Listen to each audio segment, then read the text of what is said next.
Assalamualaikum warahmatullahi wabarakatuh. Apa khabar murid-murid?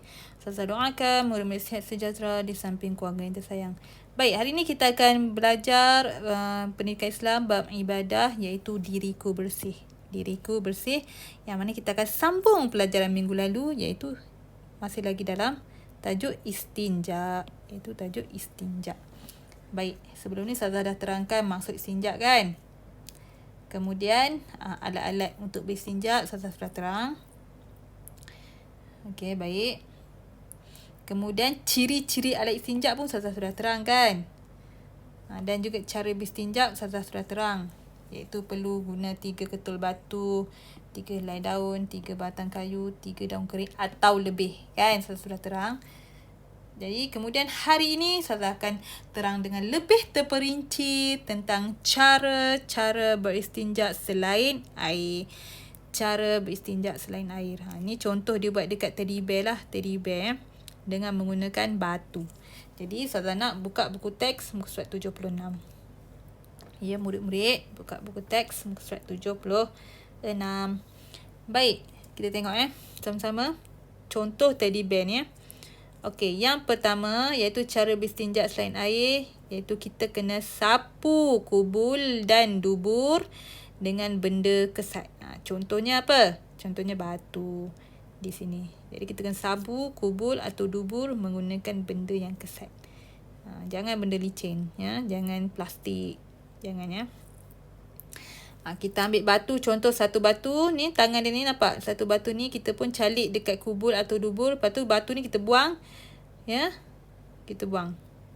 Okey, kemudian tengok. Sapu dengan 3 kali sapuan. Kenapa dia kata 3 kali sapuan? Sebab dia ada 3 ketul batu. Kan? Ambil yang batu tadi yang pertama. Lepas tu buang batu tu. Lepas tu ambil batu yang kedua. Lepas calik kat sini, kita buang pula batu yang kedua. Lepas tu kita ambil batu yang ketiga. Kita calik kat sini, kita buang batu yang ketiga. Kalau ada 4 batu tu, kita ambil batu yang keempat. Kita cuci, kita buang batu tu keempat. Kalau ada 5 batu, kita ambil batu yang kelima, kita cuci lagi, kita buang. Sehingga sehingga bersih lah. Okey, baik. Tengok nombor 3. Setiap sapuan menggunakan benda kesat yang baru. Ingat yang saya cakap tadi ya. Setiap kali kita batu tu kita kesat sekali, kita buang, kita ambil batu yang baru. Jangan kita ambil batu yang sama saja. Kita duduk pusing batu yang sama. Jangan, nanti batu tu kotor dan kita risau nanti akan kotor lagi kat tempat kubul atau dubur tu. Ya, murid-murid faham? Baik, saya harap murid-murid faham. Baik. Jadi kita tengok apakah kepentingan beristinja selain air? Apa pentingnya istinja ni selain air ni? Air tak ada kan? Contoh masuk hutan, tak ada air. Kenapa kita nak ambil batu semua tu?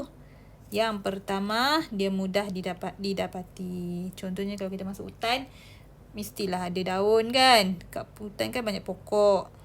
Dia ada daun kering, contoh. Ada kayu, batang kayu kan?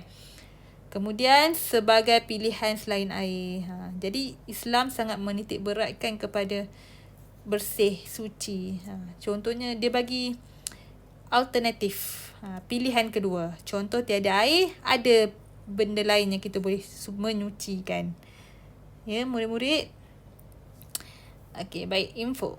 Boleh menggunakan seketul batu yang punya 3 permukaan yang berbeza. Contohnya batu ni batu kan. Ni batu ni belah depan, belah tepi, belah belakang. Semua rata kita boleh gunalah. Dengan pastikan setiap permukaan tu kita calik satu kali saja. Susah lah macam tu. Susah sikit lah.